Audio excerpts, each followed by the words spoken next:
Welcome to all.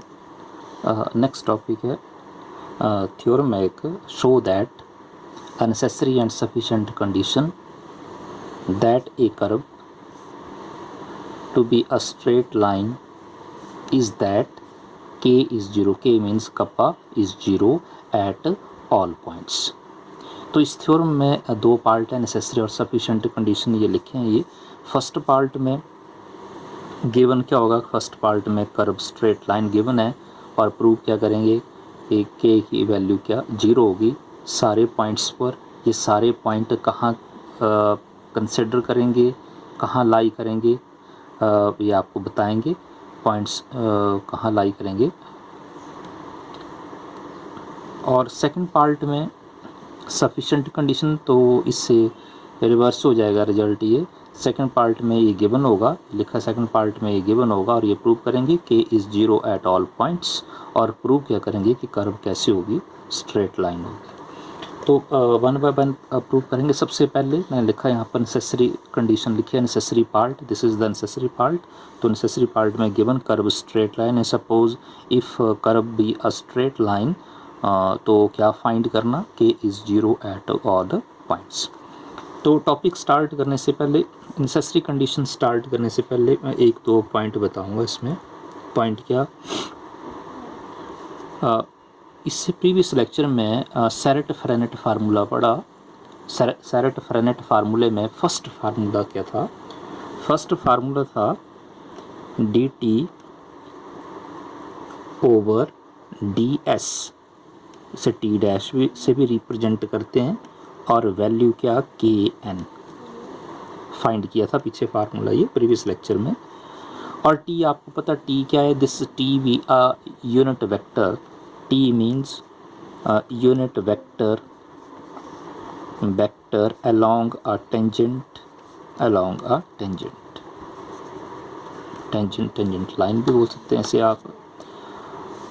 और ये भी फाइंड किया था कि इस टी की भी वैल्यू फाइंड किया है कि लेक्चर में करवाया आपको, unit vector along a tangent line, unit vector find किया था। तो उसमें आपको बताया था वैल्यू फाइंड की थी कि टी की वैल्यू जो वो क्या आई थी, r dash, t is r dash.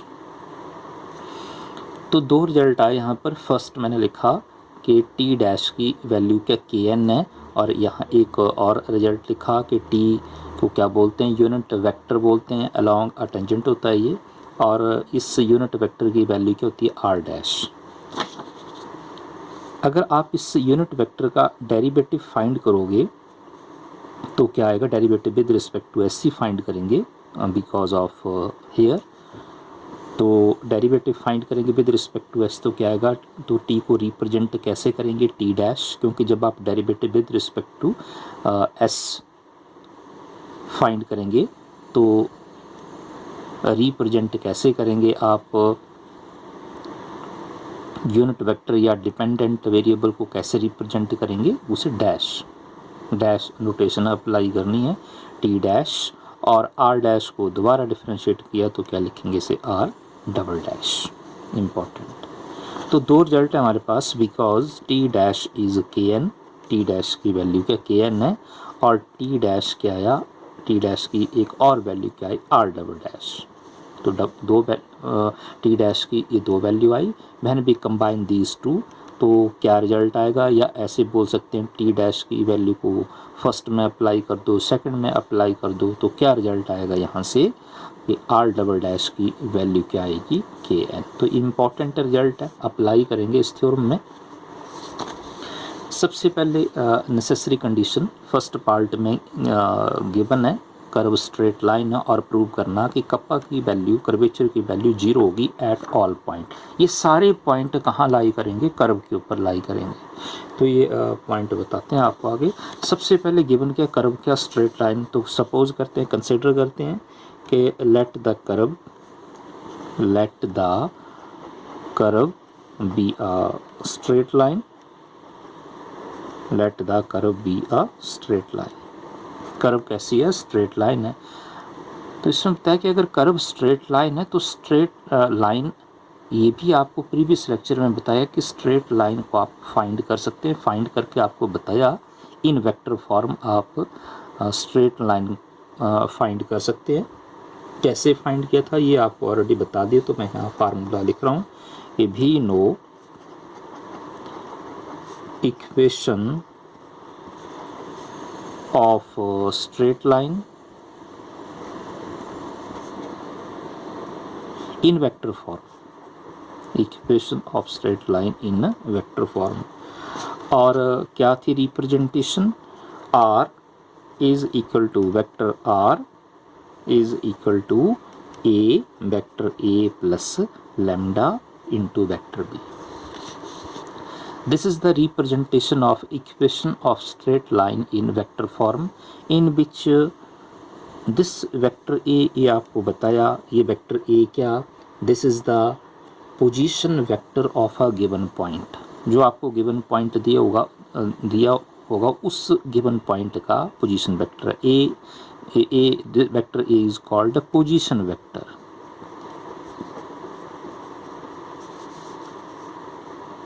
of given point।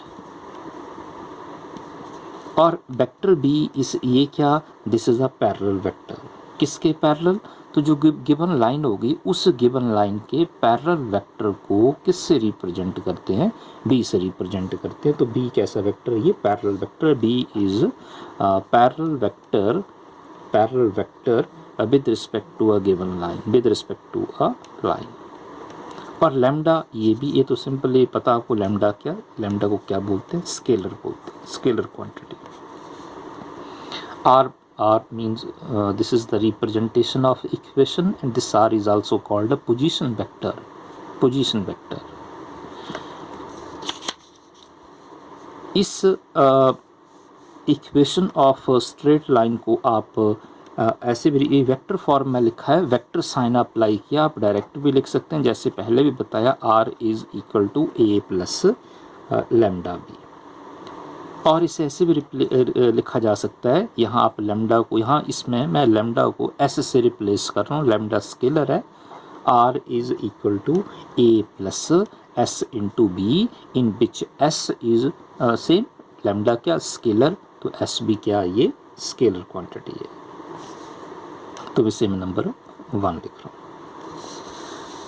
First part में प्रूव क्या करना कि गिवन क्या, कि suppose if we have a straight line, कि अगर हमारे पास एक स्ट्रेट लाइन है तो क्या प्रूव करना आपने वहाँ से, कि के की वैल्यू जो है वो क्या होगी 0, के 0 फाइंड करना एट ऑल पॉइंट्स, के कर्व के ऊपर कहीं भी पॉइंट कंसिडर करेंगे तो के की वैल्यू जो है, कप्पा की वैल्यू जो वो क्या आएगी 0 आएगी।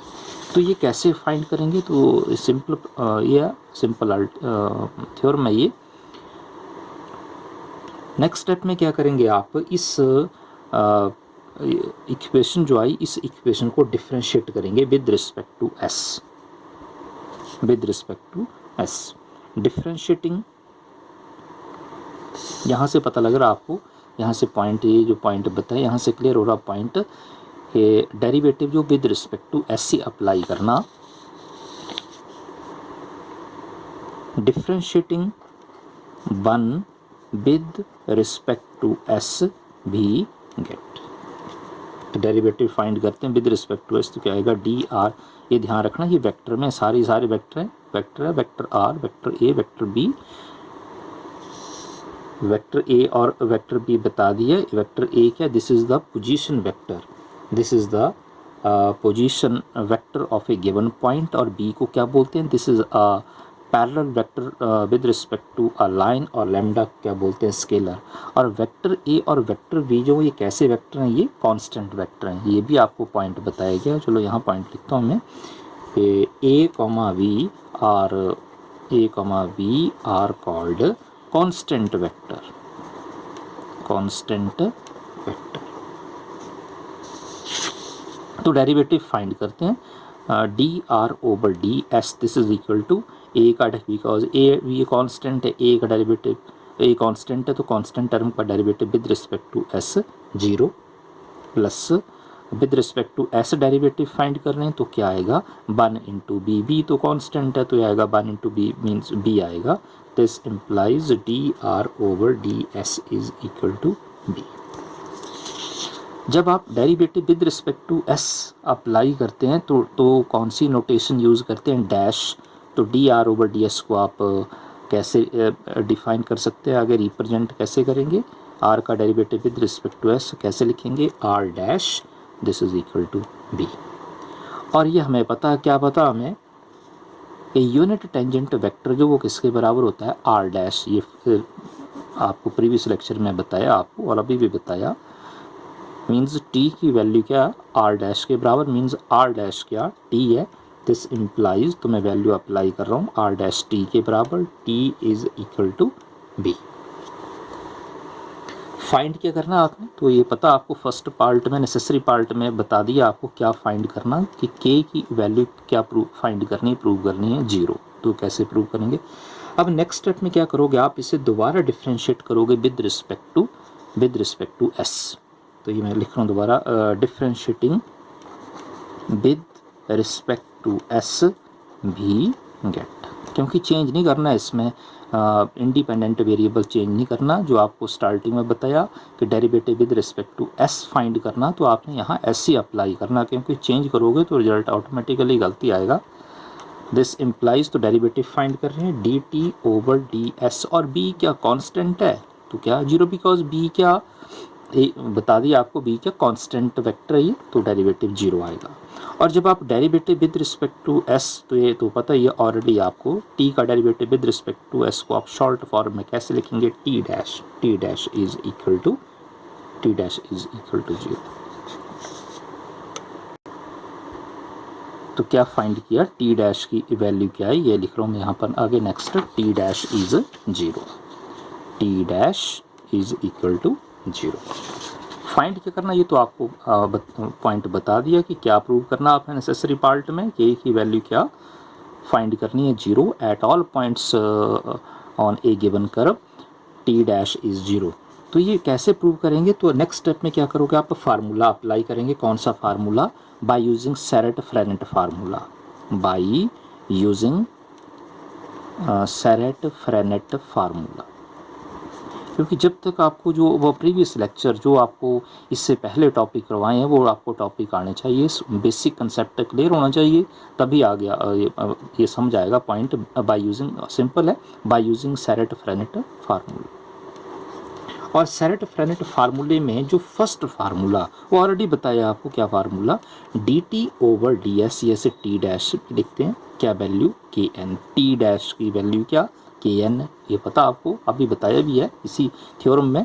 तो ये मैं वैल्यू अप्लाई कर रहा हूँ, देयरफॉर टी डैश इज के एन इज इक्वल टू 0। ये देखो यहाँ से रिजल्ट फाइंड होगा। क्या प्रूव करना, के 0, क्योंकि एन क्या, एन है यूनिट वेक्टर, और ये यूनिट वेक्टर जो वो किसके अलोंग होता है, ये भी आपको पता, this n b a unit vector along a principal normal. तो डायरेक्ट भी रिजल्ट फाइंड किया जा सकता है, क्योंकि ये तो कांस्टेंट है, तो के 0 आएगा, k is equal to 0 over n is 0। और इसे ऐसे भी सॉल्व कर सकते हैं, स्क्वेयरिंग ऑन बोथ साइड, अगर ऐसे सॉल्व करना तो ऐसे सॉल्व कर सकते हैं, स्क्वेयरिंग ऑन बोथ साइड्स भी गेट। स्क्वेयर अप्लाई करेंगे बोथ साइड, तो क्या आएगा, के स्क्वेयर एन स्क्वेयर, 0 का स्क्वेयर तो 0 आएगा, एन स्क्वेयर, क्योंकि एन क्या यूनिट वेक्टर है, तो एन स्क्वेयर की वैल्यू क्या आएगी, N square means N dot N, और N dot N same vector के बीच डॉट प्रोडक्ट फाइंड करोगे, क्योंकि सेम वेक्टर के बीच एंगल क्या होता है, 0 डिग्री, तो वैल्यू क्या आएगी, 1 आएगी। ये आपको ऑलरेडी पता, A dot B is equal to mod A mod B cos theta.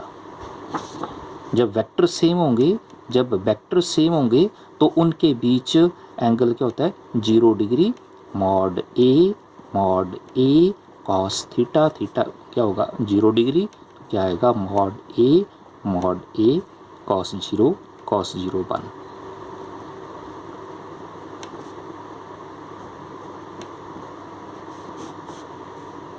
तो इससे आप ऐसे रिप्रेजेंट कर सकते हैं, मीन्स ए स्क्वेयर है ये, मॉड ए स्क्वेयर मीन्स ए स्क्वेयर, तो ए स्क्वेयर को आप डॉट प्रोडक्ट में लिख सकते हैं, क्योंकि यूनिट वेक्टर है, तो यूनिट वेक्टर की वैल्यू, और ये फाइंड भी कर सकते हैं आप, यहाँ से आप फाइंड भी किया जा सकते हैं, क्योंकि एन यूनिट वेक्टर है, तो वैल्यू क्या आएगी, 1 आएगी।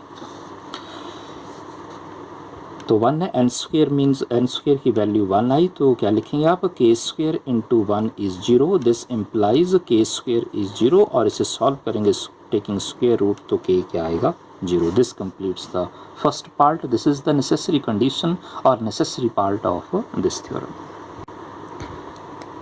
नेसेसरी पार्ट के बाद, नेसेसरी कंडीशन के बाद सफिशेंट कंडीशन. तो ये मैंने पॉइंट ऑलरेडी लिखा था स्टार्टिंग में, आपको बता दिया सफिशेंट कंडीशन. तो सफिशेंट कंडीशन में कंडीशन जो वो नेसेसरी का अपोजिट,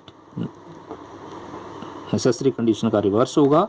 तो इसमें गिवन क्या होगा, ये गिवन है जो फर्स्ट पार्ट में प्रूव किया, K is 0 at all points. और प्रूव क्या करना, to prove curve be a straight line, to prove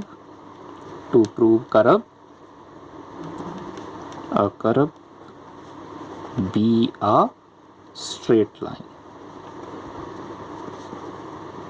curve be a straight line.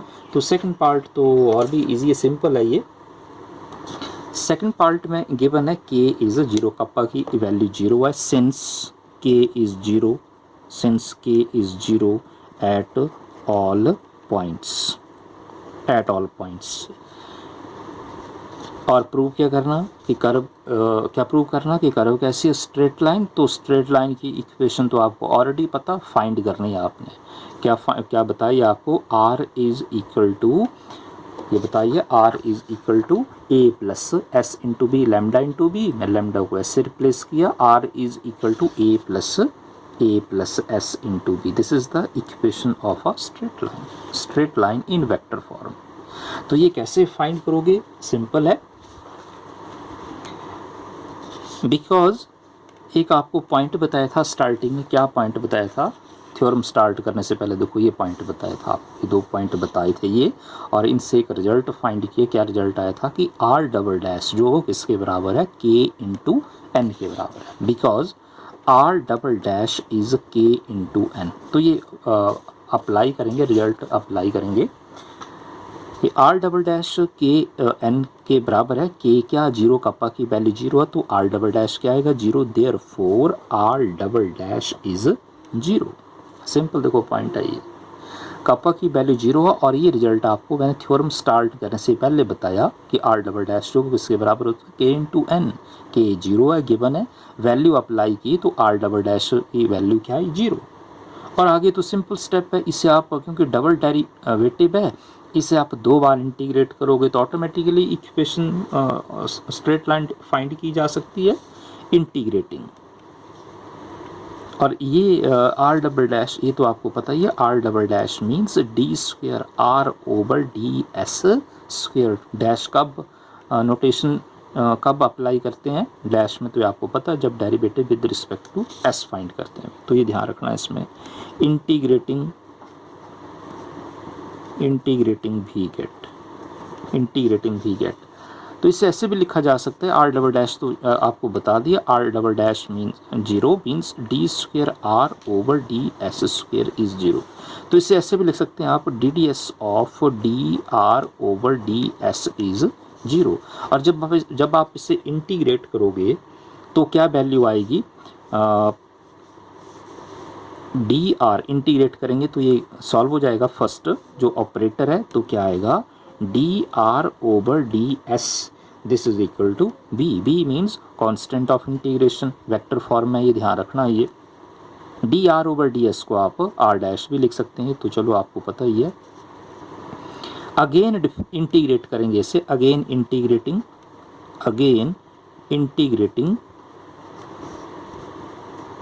भी गेट. दोबारा इंटीग्रेट करेंगे तो क्या आएगा, इसे solve using variable separable method. तो इसे सॉल्व करेंगे तो क्या आएगा, तो r की वैल्यू क्या आएगी, बी एस डी एस आएगा, साथ इंटीग्रेट करेंगे वेरिएबल सेपरेबल मेथड अप्लाई करेंगे, means D are over D S B के बराबर.